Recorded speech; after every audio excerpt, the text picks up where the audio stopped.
here in Aguadilla Airport. A charter flight came in with 2,125 panels for our effort with Resilient Power Puerto Rico to bring free solar systems to the most needy communities on the island. We have raised nearly $500,000 in cash donations and a little more than $500,000 in raw material donations. Every layer of culture and governance on the island is talking about solar in the future. All the politics aside for a second, let's focus on a visionary thing.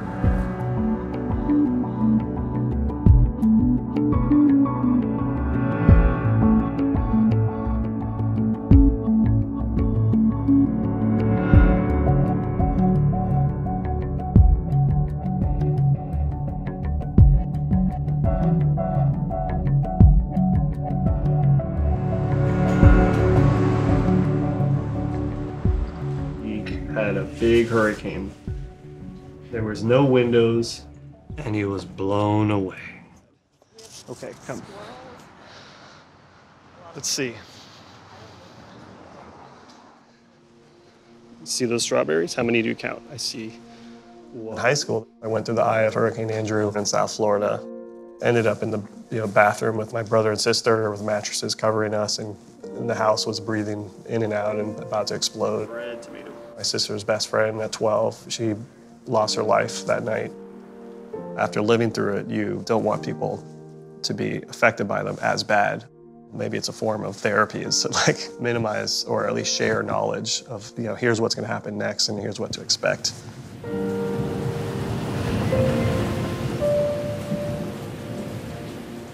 5 years have come and gone since Hurricane Sandy. We remember those who died and so many who lost everything. We know the weather's changing. We know the sea level is rising. This year, we had Category 5 storms back to back. The federal funds, they're on their way out. So it depends on the community to lead with political will. Thanks for your time, guys. Rockaway strong, Rockaway resilient, Rockaway strong, Rockaway... These dunes were artificially constructed. We organized with Army Corps of Engineers to increase the volume of sand and plant them out. But they're only one part of a multi-layered system to protect the neighborhood. You need groins and you need reefs offshore, and this multi-layered system is the only way to manage the vulnerability that exists out here.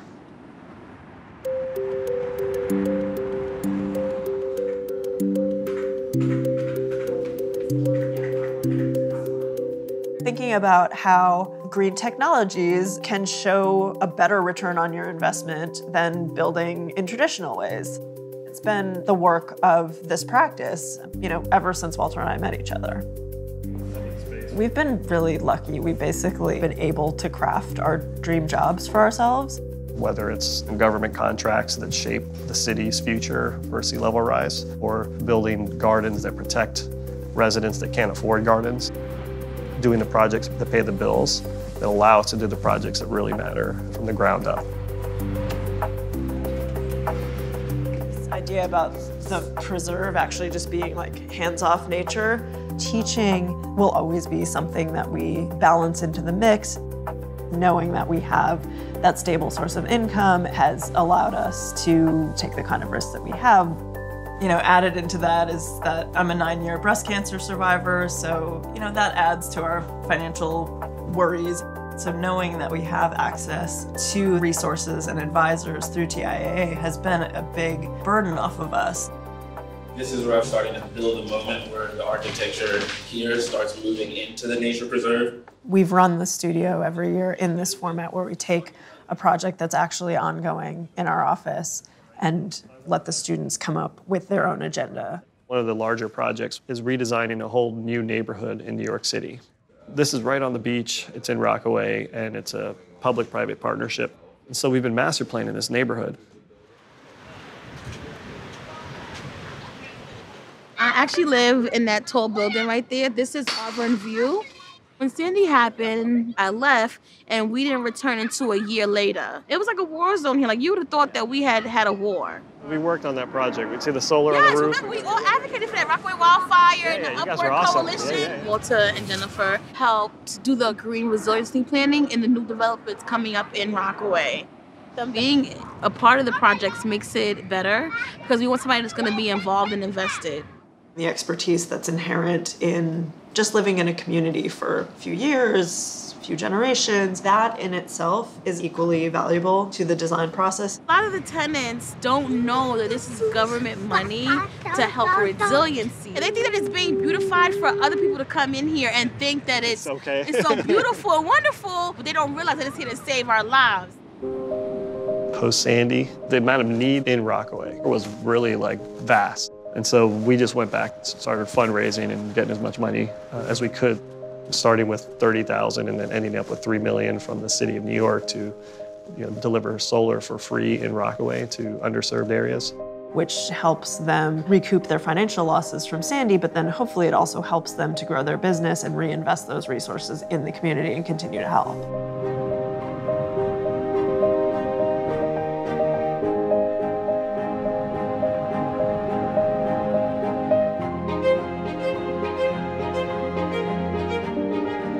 Que nosotros tuvimos durante el huracán 40 días cerrado el departamento por no tener la energía. Pues el hospital estuvo funcionando con un generador eléctrico. En momentos había que darle un mantenimiento y entonces pues no podíamos atender más pacientes, teníamos que cerrar como tal la sala de emergencia. Si una vez el generador se nos dañara, pues lamentablemente íbamos a tener que cerrar el hospital. Que realmente eso nunca quisimos que fuera una opción. So what we're doing is powering the emergency room, things like the dialysis fridge, some of the smaller x-ray machines, the computers, the communications. This is the only stable, uninterruptible power. Once we set this up, it can generate 30 years of power for the emergency room.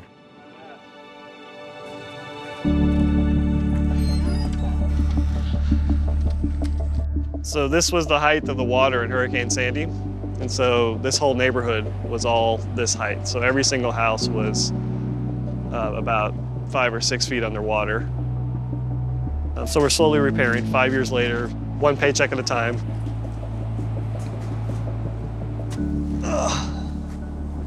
You see the water? Because we elevated it up. And now it'll protect us when there's a hurricane and there's a surge. It'll protect us when there's a hurricane or a surge? I think everyone at some point will deal with these disturbances because they're becoming more frequent and they are the new normal. You don't want people to be catastrophically impacted economically or emotionally. Being resilient is helping people to build forward after these disturbances.